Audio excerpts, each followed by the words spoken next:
Hello, Jai Masiki, praise the Lord. Welcome back to the Real Stories. My name is Dibi and I am again here with a new real story. कल हम लोगों ने नूह की कहानी सुनी और आज की कहानी है अब्राहम की कहानी। तो चलो फिर आज की कहानी शुरू करते हैं। अब्राहम की कहानी थोड़ी सी बड़ी कहानी है, तो हम इस कहानी को कुछ हिस्सों में सुनेंगे। So let's get started. Abraham नामक एक व्यक्ति होता है जो शेम की वंशावली से होता है, जिसके पिता का नाम तेरह होता है और उसकी सारा नामक एक पत्नी होती है।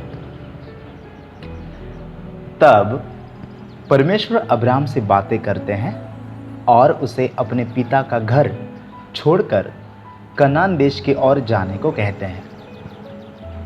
तो फिर अब्राहम अपनी पत्नी सारा और अपने भतीजे लूत और अपनी सारी धन संपत्ति जो अब्राहम ने हारान में रहकर कमाई थी लेकर कनान देश को निकलता है।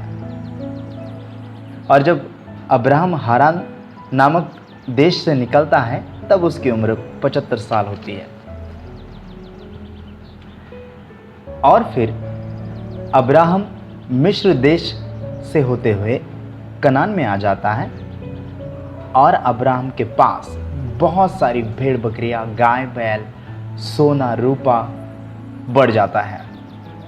और उसके भतीजे लूत के पास भी उसी के समान भेड़ बकरियां, गाय बैल और सोना चांदी बढ़ जाता है। और फिर ऐसा होता है कि अब्राहम के चरवाहे और लूत के चरवाहों के बीच में झगड़ा होता है। तब अब्राहम लूत को अलग होने के लिए कहता है। उसके पश्चात लूत यरदन की नदी के पार सदोम और अमोरा के पास जाकर रहने लगता है। तो दूसरी तरफ अब्राहम हेब्रोन नामक जगह में रहने लगता है। कुछ दिनों के बाद परमेश्वर अब्राहम को एक दर्शन देते हैं और अब्राहम को एक पुत्र देने की वाचा बांधते हैं।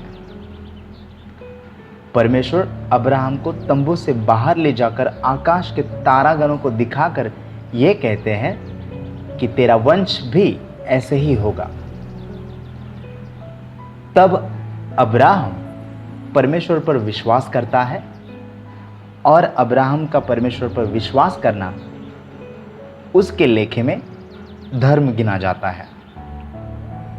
और इसी प्रकार आज की कहानी यहीं तक खत्म होती है।